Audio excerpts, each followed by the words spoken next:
Hi friends. இன்றைக்குமே காலையில் 4:30 மணிக்கெலாம் எழுந்திரிச்சு சமைக்கிறதுக்கு ஸ்டார்ட் பண்ணிட்டோம். நான் எழுந்திரிக்கும் போது 4:45 ஆகிடுதுங்க. என்னோடய ஹஸ்பண்ட் கரெக்டாக 4:30க்கெலாம் எழுந்திரிச்சு அரிசி உளுந்து அரைக்கிறதுக்கு போட்டுட்டாங்க கிரைண்டரில். இது தோல் உளுந்து அப்படிங்கிறதுனால ஃபஸ்ட்டு அரிசியை வந்து போட்டுட்டாங்க. அது வந்து ஓடிட்டுருக்க அந்த கேப்பில் நம்ம இந்த உளுந்தை கழுவிக்கலாம் இல்லையா, அதனால் 2 வாட்டியாக பிரிச்சுட்டு அரிசியை போட்டு அரைச்சி எடுத்துக்குவோம். ஏன்னா ஒரே வாட்டி அந்த உரலில் போட்டோன்னா சரியாக அரைப்படாது, அதனால் அதை போட்டிருக்காங்க. அதுக்கப்புறம் உளுந்துமே கழுவிட்டு இருந்தாங்க. இப்போ தான் நான் எந்திரிச்சு வந்தேன். அந்த கிரைண்டர் சவுண்டு கேட்டு தாங்க நான் ஆக்சுவலி எந்திரிச்சினே. இதுக்கப்புறம் போய் தான் பால் காய்ச்சணும். ஃப்ரிட்ஜில் வந்து பால் வச்சுருக்கேன். பால் பசும்பால் தான் நாங்கள் வாங்குறது பசங்களுக்கு. அதை எடுத்து நான் காய்ச்ச போகிறேன்.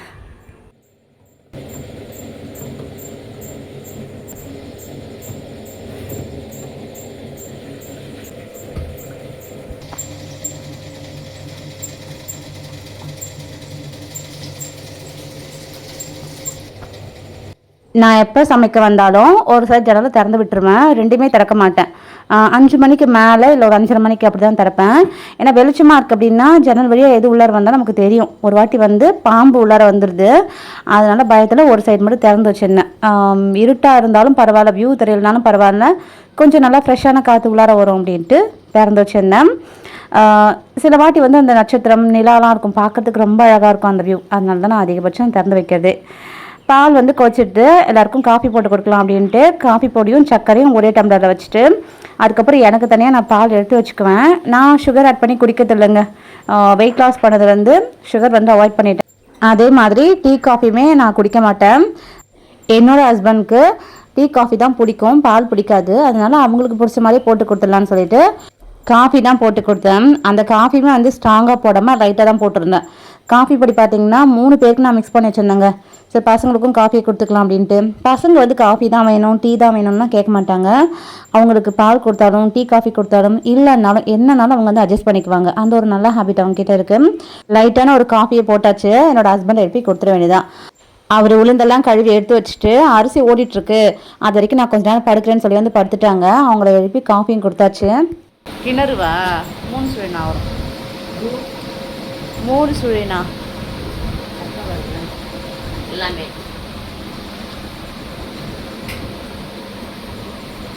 கிணறுன்னு எதுக்கிற, கிணறு எதுக்கு கீ வரணும், கீ அந்த மேலே ஒரு கோடு வரணும், 3 சுழினா வரணும், ரா இல்லை ரூ வரணும். குளம் ஆறு கடல் போன்ற எல்லாம் ரைட் தான், கிணறு தப்பு. கீ போட்டு அதான் கா போட்டு கிணறு போட்டேன்.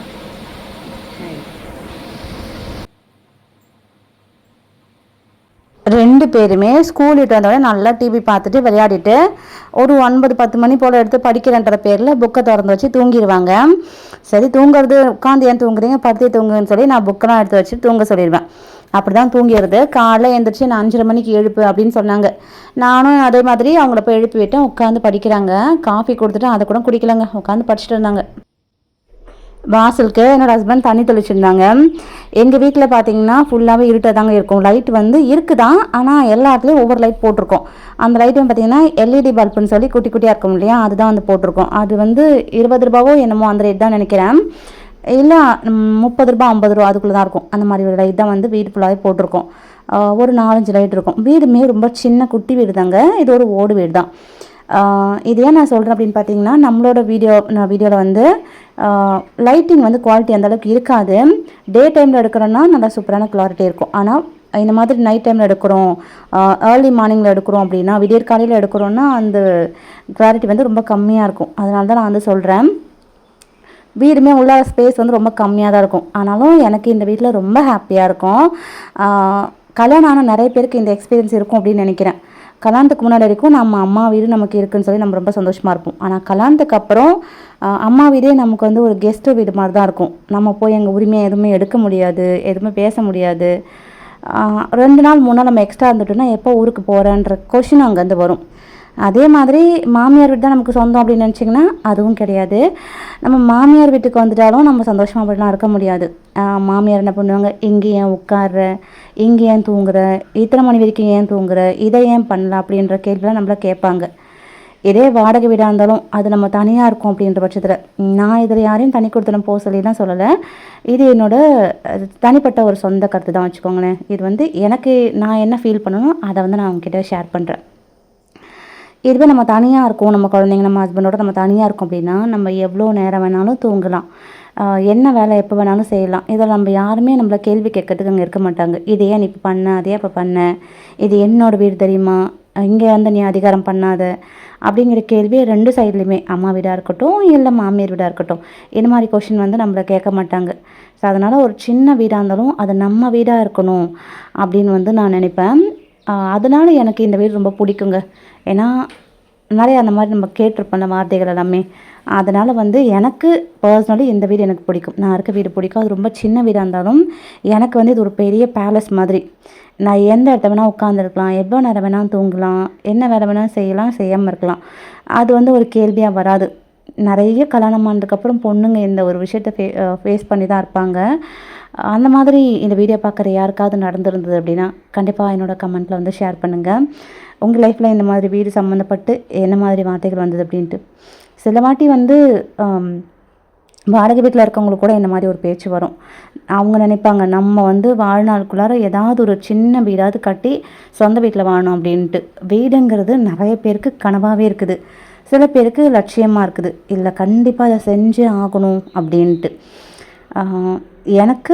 எனக்கும் அந்த மாதிரி ட்ரீம் இருக்குதான். ஆனால் இப்போதைக்கு எனக்கு இந்த வீட்டில் இருக்கிறதே ரொம்ப ஹாப்பி. ஏன்னா நான் வாங்கிக்கிட்ட வார்த்தைகளெல்லாம் அந்த மாதிரி. நம்ம ஒரு வீட்டிலேருந்து வெளில வரோம் அப்படின்னா கூட உடனே என்ன பண்ணுவாங்க, டக்குன்னு வீட்டில் கதவெல்லாம் மூடிட்டு நீ வெளில போ, இது என்னோடய வீடு, அந்த மாதிரி வார்த்தைகளெல்லாம் நிறைய வாங்கியிருக்கோம். அதனால் இந்த வீடு எனக்கு சொர்க்கம். என்ன ஒரு வீட்டை பற்றி இவ்வளோ நேரம் பேசிகிட்டே இருக்க அப்படின்னு கூட சில பேர் கேட்பாங்க. நம்ம ஏதாவது ஒரு வீடியோ போடுறோன்னா பேட் கமெண்ட் போடுறதுக்குன்னே ஒரு சில பேர் இருப்பாங்க. அவங்க சொல்லுவாங்க, உனக்கு வீடியோ போட தெரியல நீ எல்லாம் போடாத அப்படின்னு சொல்லுவாங்க. நம்ம எதோட பயங்கரமாக எமோஷனல் கனெக்டாக இருக்கமோ அந்த ஒரு விஷயத்த பேசுகிறோன்னா நிறைய பேசுவோம். என்ன பேசுகிறோன்னு தெரியாது, நமக்குள்ளார ஆதங்கம் அவ்வளோ இருக்கும், அதனால் பேசுவோம். அந்த ஒரு விஷயத்தை புரிஞ்சிக்க முடியாத ஒரு சில நபர், இல்லை நான் சரியாகவே பேசினாலும் தப்பான கருத்து தான் நான் மேலே சொல்லுவேன், ஏன்னா எனக்கு ஒன்று பிடிக்கல அப்படிங்கிறதுக்காக சிலர் கருத்து பதிவிடுறதும் பண்ணுவாங்க. நான் இந்த கருத்தை அவங்களுக்காக சொல்லலை. என்ன மாதிரி எவ்வளோ பேர் இந்த மாதிரி வீடுக்காக அவமானப்பட்டிருக்கலாம், கஷ்டப்பட்டிருக்கலாம், இந்த மாதிரியெல்லாம் சில விஷயங்கள் இருக்கும். அந்த மாதிரி நபருக்காக தான் பேசினேன். இந்த மாதிரி யாருக்காவது அனுபவம் இருந்தால் மறக்காமல் கமெண்ட்டில் சொல்லுங்கள்.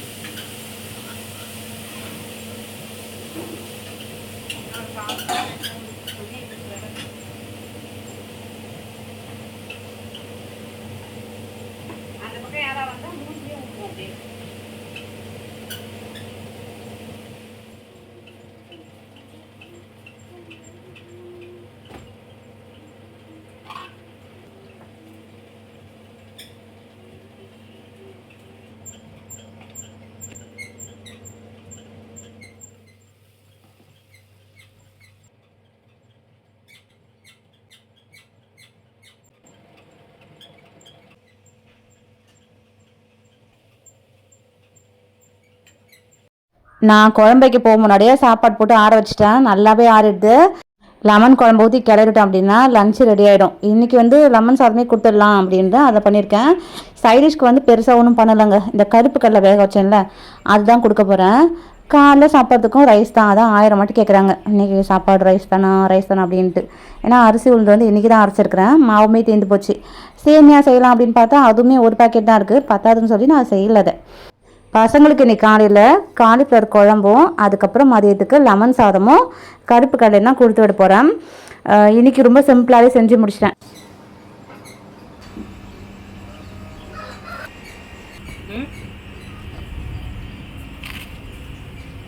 சூப்பரான 7 புள்ளியா? இது எனக்கு தெரியுமே.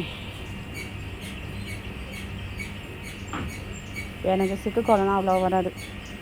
அப்படியே போட்டால் இந்த மாதிரி ஒரு கோலம் இருக்குது, இன்னும் ஒரு 2 கோலம் இருக்குது. இந்த 3 தான் மாற்றி மாற்றி போடுவேன். 5 புள்ளி 7 புள்ளி மோட்டர் ஆஃப் பண்ணு. 5 புள்ளி 7 புள்ளி, அதுக்கப்புறம் ஆமாம் 7 புள்ளியில் 2 சிக்கு குளம் தெரியும், 5 புள்ளியில் ஒரு குளம் தெரியும். அதுக்கப்புறம் எனக்கு எதுவும் தெரியாது. எனக்கு தெரியாதுன்ற உனக்கு தெரியுமா அஜய்? எனக்கு 18 குளம் தெரியும். 18 குளம் ஒரு புள்ளியில் தெரியும். ஒரு புள்ளியில் 18 குளம் பூரா முட்டையா? அதான் எனக்கு தெரியும். ஒரு முட்டை 2 முட்டை 8 முட்டை வரைக்கும் தெரியும். ஐயோ அழகு. எனக்கு ஒன்று அந்த ஒரு புள்ளி குளம் தெரியும். நீ ஃபோன் பார்த்து போடுறியா? இந்த மாதிரி கோலம் எனக்கு தெரியாது. அப்படியே இங்கேருந்து கொண்டு வந்து டொயின்னு ஒரு ட்ரையாங்கிள் மாதிரி, ட்ரையாங்கிள் இல்லை ரெக்டாங்கிள் மாதிரி போடணும். சதுரம் மாதிரி போடணும், எனக்கு அதான் தெரியும். இவ்வளோ நிறைய புள்ளி இருக்குது, இதெல்லாம் ஜாயின் பண்ணுங்க கொஞ்சம் கஷ்டம். நான் இந்த கோலத்துக்கே வரமாட்டேன், நான் போகிறேன்.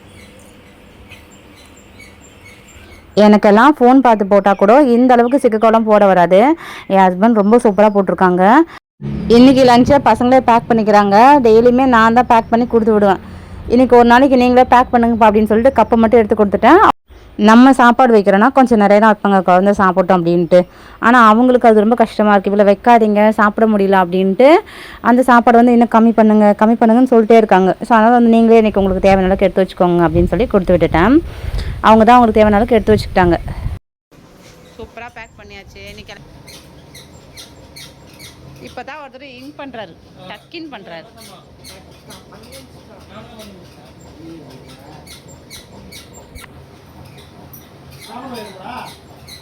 எடுத்துன்னு போயிட்டான். ஐயோ கிளம்பிட்டாராமா.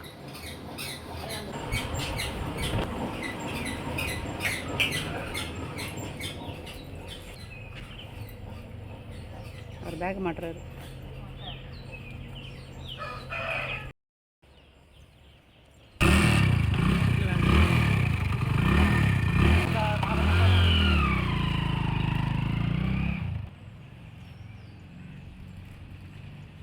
பசங்களே ஸ்கூலுக்கு அனுப்பியாச்சு. நான் இப்போ தான் பாலே குடிக்க போகிறேன். பால் நல்லா ஆறியே போயிட்டுருக்குங்க. ஆனால் என்ன பண்ணுறது, பசங்க ஸ்கூலுக்கு கிளம்புனவங்க தான் நம்ம கொஞ்சம் ஹரிபரியாக வேலை செய்கிறோம். அந்த டைமில் உட்காந்து பொறுமையாக டீ காஃபி குடிக்கவோ இல்லை பால் குடிக்கவோ நமக்கு டைம் இல்லை. அதனால் பசங்களை அனுப்பிச்சி விட்டு இப்போ கொஞ்சம் ஃப்ரீயாக ரிலாக்ஸாக உட்காந்து ஆறி போனாலும் பரவாயில்ல அப்படின்னு உட்காந்து குடித்தேன். அதுக்கப்புறம் மாவு அல்லணும். கிரைண்டர் கழுவி விட்டுட்டோம் அப்படின்னா கொஞ்சம் ஃப்ரீயாக ரிலாக்ஸாக இருக்கலாம்.